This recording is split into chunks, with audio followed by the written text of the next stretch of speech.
Assalamualaikum warahmatullahi wabarakatuh. Kami dari kelompok 1 ingin menjelaskan atau menceritakan ulang tentang biografi pahlawan, penulis, ataupun tokoh penting lainnya. Saya Retno Palupi bersama dengan rekan saya Mutiara Zahrani, Fahril Aulia, dan Dimas Alfian Maulana ingin menceritakan ulang tentang biografi Bung Tomo, pahlawan nasional dari Jawa yang bernama asli Sutomo, lahir di Surabaya, tepatnya di Provinsi Jawa Timur pada tanggal 3 Oktober 1920 dan meninggal di Padang Arafah, negara Arab Saudi pada tanggal 7 Oktober 1981 di usianya yang ke-61 tahun. Kita mengenalnya dengan sapaan akrab rakyat sebagai Bung Tomo. Bung Tomo terkenal karena jasanya untuk mempertahankan kemerdekaan dan memotivasi rakyat untuk melawan penjajahan Belanda yang dibantu oleh tentara Nica.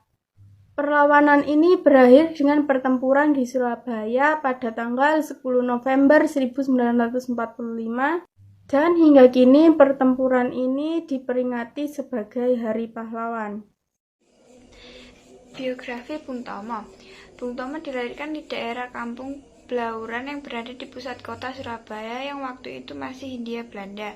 Ayahnya adalah seorang kepala keluarga yang bernama Kartawan Cipto Wijojo yang merupakan pegawai kelas menengah yang mengabdi di pegawai pemerintahan. Jabatannya adalah staf pribadi di pabrik swasta di bidang impor-ekspor milik Belanda dan sebagai asisten di kantor pelayanan pajak pemerintah. Seorang kepala keluarga dari kelas menengah, ia mengaku memiliki hubungan darat dengan beberapa sahabat dekat dari Pangeran Diponegoro yang jasadnya dikebumikan di Malang. Ibunda Bung Tomo memiliki darah campuran antara Jawa Tengah, Madura, dan Sunda. Sebelum ia berhijrah ke Surabaya, Ibunda Bung Tomo bekerja untuk perusahaan mesin jahit Singer di bagian distributor lokal. Masa mudanya bekerja menjadi polisi di Kota Praja dan pernah menjadi anggota Asosiasi Sarekat Islam. Hidup sebagai seorang jurnalis juga pernah dilalui oleh Bung Tomo ketika ia berada di sebuah kantor berita Domeng Subatsi. Baru setelah itu, ia masuk ke sebuah gerakan sosial dan politik. Pada tahun 1944, Jepang masih menjajah Indonesia dan Jepang mensponsori sebuah gerakan yang dilakukan oleh rakyat baru dan Bung Tomo menjadi salah satu anggotanya. Namun tidak ada satupun yang mengenalnya.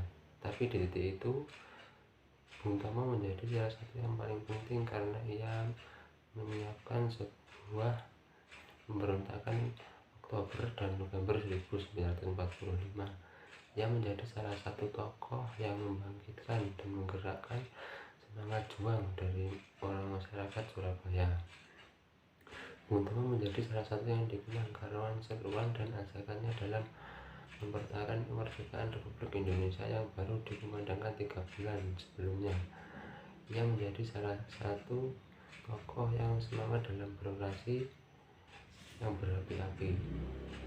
Kehidupan pribadi sang orator dari Surabaya ini menikah dengan Sulistina yang merupakan orang Malang.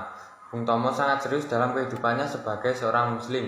Namun, dia tidak menganggap dirinya sebagai orang muslim yang soleh atau calon pembaharu dalam Islam. Sebelum kematiannya, Bung Tomo sempat menyelesaikan disertasinya tentang peran agama di pembangunan tingkat desa.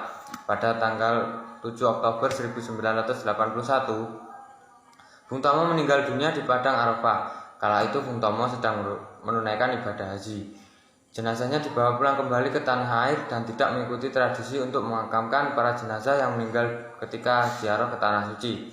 Bung Tomo memang memiliki peran yang besar dalam perjalanan sejarah Indonesia dan layak dimakamkan di Taman Pemakaman Pahlawan. Tapi jenazah Bung Tomo dimakamkan di pemakaman umum Ngagel di Surabaya sesuai wasiatnya ketika hidup.